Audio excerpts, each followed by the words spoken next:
Друзья, всем большой привет! Сегодня с вами посмотрим шикарный бой на топовом танке Швеции, это Кранваген. Танк у нас, так сказать, уходящий, потому что в ближайшем обновлении его порежут. Сегодня парень нанесет рекордное, так сказать, прощальное количество урона. Видим, что игрок скилловый, у него 3 отметки. По оборудованию у него турбонагнетатель, улучшенный прицел и стабилизатор, соответственно. Играет на кумулятивном сетапе, плюс у него голдовая ремка, доп-паёк и обычная аптека. Карта у нас перевал, как видим, сетап 10, то есть бой 11 уровня, как называют разработчики. Я так понимаю, он сразу принимает решение ехать, я так подозреваю, в ТТ, квадрат H1-2, да? Или все-таки на мост поедет. Я бой смотрю с вами вот впервые, то есть я уже взял для себя в привычку, так сказать, не просматривать бои до съемки, до записи, да, а смотреть их с вами в реальном времени, для того, чтобы комментарии были максимально, скажем так, свежие и реалистичные, да. Поехал он все-таки на мост. Кранваген — это танк на 3 снаряда, барабанный, 440 единиц альфа за выстрел и 300 мм пробития аккумулем. Обычные подкалиберы у него пробивают 252 мм. Тоже, в принципе, неплохо. Танк, как видим, подвижный. 44 километра едет. Справа засвечивается 2 танка. М60 забрасывает сходу. Второй выстрел не пробивает, и нужно по еписю давать. Не попадает по еписю, к сожалению, поджимается под камень. Хороший, комфортный барабан. Первый выстрел благодаря стабилизатору смог он себе позволить. Видим, что еще подъехал 50Б. У меня есть крутой видос про 50Б, советую посмотреть. Если что, в описании под видео будет плейлист, заходите, смотрите.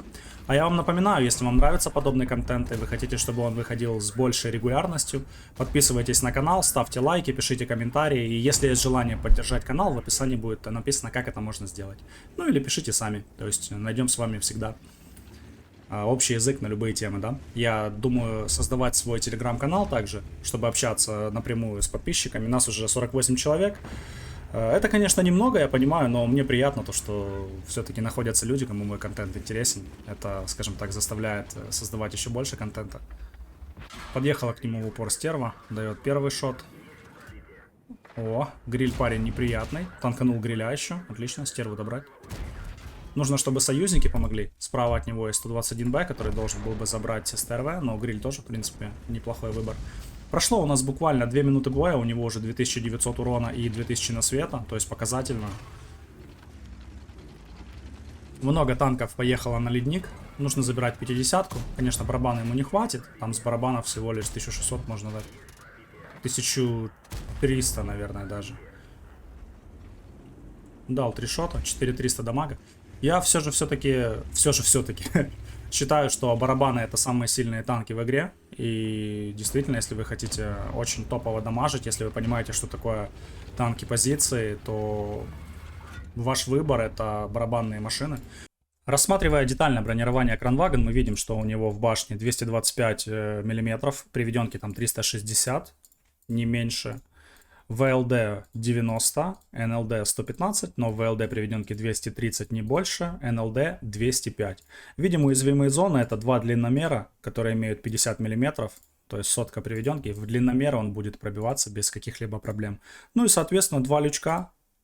Люки командира, в них, конечно, будет крайне трудно попасть, особенно с тяжелого танка, но, тем не менее, можете иметь это в виду. То есть 4 уязвимые зоны, если он стоит от башни, это дальномеры по краям и лючки. В целом еще есть зона в центре, но ее будет очень трудно выцелить. Это люк мехвода. Я думаю, сюда вряд ли будет что-либо залетать. Поэтому да. Смотрим бой дальше. У Кранваген очень крепкое бронирование, особенно бронирование башни. У него приведенка в башне 350 мм. И пробить вас в башню будет крайне неудобно. Корпус такой, конечно, не эталон.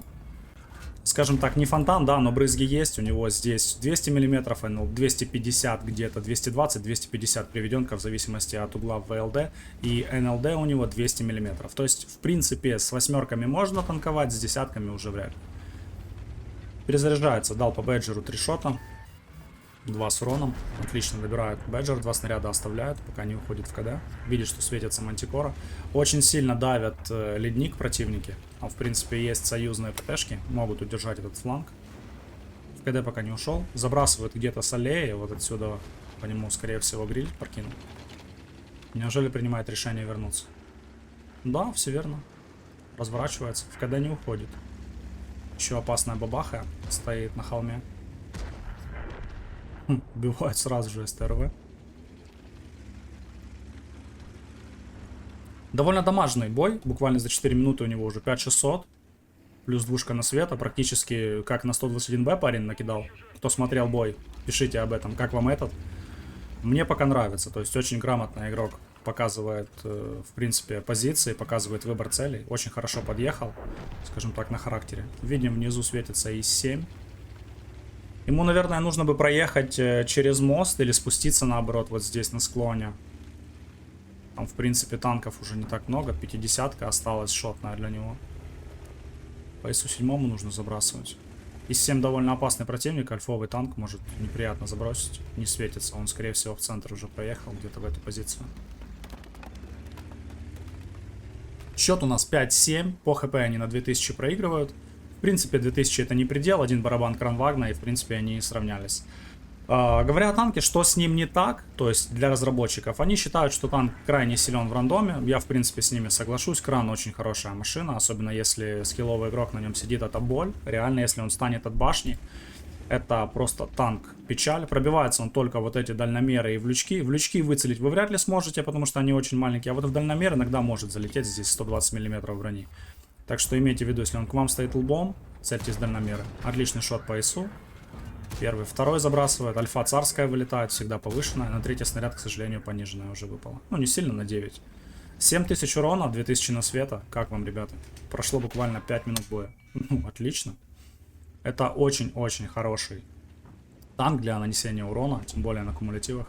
Понимает, что ИС-7 будет, скорее всего, ехать за ним. Перезаряжается. Семерку нужно добирать. Семерка занимается какой-то ересью. Вообще не понимаю, зачем он поехал. В такой угол пробивает кумулятивом. 320, 300 даже. Странно, там не должен был залетать. 1200 натанковал. Если эта машина становится в позицию от башни, вам его выбить будет крайне сложно, потому что, я же говорю, в башне броня очень хорошая. Танкует еще один снаряд от Удеса. Как видим, борт тоже не самый рыхлый. Удес занимается ерундой на самом деле, потому что, ну, кран очень сильная машина, и он тем более разве не видит, что под грилем есть пространство. 9000 урона. Это, ну, это просто жесть. Бой еще в самом разгаре, так сказать. У него еще много хп. То есть, в принципе, можно идти в размен. И главное сейчас еще один не принять от Удеса. Лучше бы. Отлично. Он танкует Удес, и нужно его добирать. Чтобы он не дал следующий снаряд. Давай, давай, давай. Отлично. 9700 урона и двушка на света. Пока что, из всех боев, что я видел, по времени это один из самых рекордных настрелов. Видит внизу ЕБРа. Плюс еще два танка были на аллее, они сейчас стоят на захвате, на леднике. Нужно проезжать, сбивать захват, потому что рядом нет никого, кто мог бы помочь. Попробует добрать Ебрика. Отлично, дает один шот, но Ебрик убегает, да? Не успеет выдать. Да, все верно, Ебрик убегает. Уходит в КД. Скорее всего, 50Б съехал. Я думаю, это 50Б именно съехал. Хотя нет, вернулся. Два танка на захвате, мы знаем, кто это. Это ВЗ-55 и АМХ-50Б. 50Б ему нужно забирать сразу. То есть, потому что 50-ка, она может выдать большое количество урона. В принципе, и Вазик может, но 50-ку он заберет точно одним снарядом, и это важно. Опять же, повторюсь, я не знаю, что в этом бою будет, поражение или победа, потому что я бой скачал, на картинку не смотрел. Так что сразу сейчас посмотрим с вами, вытащит он его или нет. Отлично, сбивает захват с Вазика. Два снаряда еще есть. Неудобно очень в позиции, нужно убирать 50-ку. Отлично, добирает 50-ку и нужно уходить в КД. У него остается 10 снарядов, Вазик решает ехать на него. Но уже в этот момент подъезжают союзники, и это очень большой плюс, потому что если бы на него выкатился Вазик, он бы его, скорее всего, с 2 снарядов забрал. Ушел в КД, почти уже зарядился. Нужно помогать, не пробивать первым шотом. Отлично, убивают они ВЗ. Очень сильный танк, кстати, ВЗ. Думаю, если будет интересный бой, мы его обязательно тоже посмотрим. Новая ветка. Всем советую, кто ищет тяжелые танки с хорошим уроном, качать ветку чехов. То есть новые тяжи, это топ. Снова ушел в КД. Остаются всего два танка противников. Это ЕБР. Очень неприятная машина, динамичная, быстрая, и которая может наделать много боли. И ФВ-4005. 4005 тоже крайне неприятный танк, может сваншотить его без каких-либо проблем. Ебрик светится на холме, его добирают, и остаются 3 в 1. Ну, в любом вале, в принципе, бабаха заберет только одного. Двоих она забрать уже никак не сможет. Даже при том, что она фулловая. И теперь остается ехать только за бабахой. Как видим, у него уже 10600 урона, 2000 на света и 3000 заблокировано. Это очень хороший показатель, то есть игрок отлично отыграл на своей машине. Если вы хотите играть так же, смотрите больше реплеев, это очень развивает знание позиции, знание карты и знание, куда пробивать технику особенно. Я напоминаю тем, кому интересно, куда пробивать Крандваген. Если он стоит от башни, это либо лючки, либо два дальномера, которые находятся по краям. В остальную проекцию вы его не пробьете, слишком сильная приведенка. Давайте теперь смотреть, убьет его 40.05 или нет. Будем надеяться, что нет, потому что такой настрельный бой должен закончиться однозначно его победой и выживанием этого танка. Потому что иначе будет очень неприятно. Бабаха, я думаю, стоит, скорее всего, на горе. Я не знаю, какой у игрока Вин 8. То есть, если, кстати, друзья, напишите, если вы хотите видеть Вин 8 команды союзников, игроков и противников, пишите, я попробую это сделать, чтобы в боях он отображался. Кому это, конечно, интересно. В принципе, если он выйдет от башни, он может постараться танкануть один выстрел. Один. Два. Бабаха АФК. Он на него не едет, не стреляет. Странно. 12-240. Неужели бабаха пошел пить чай? Понял, что здесь поражение и пошел пить чай.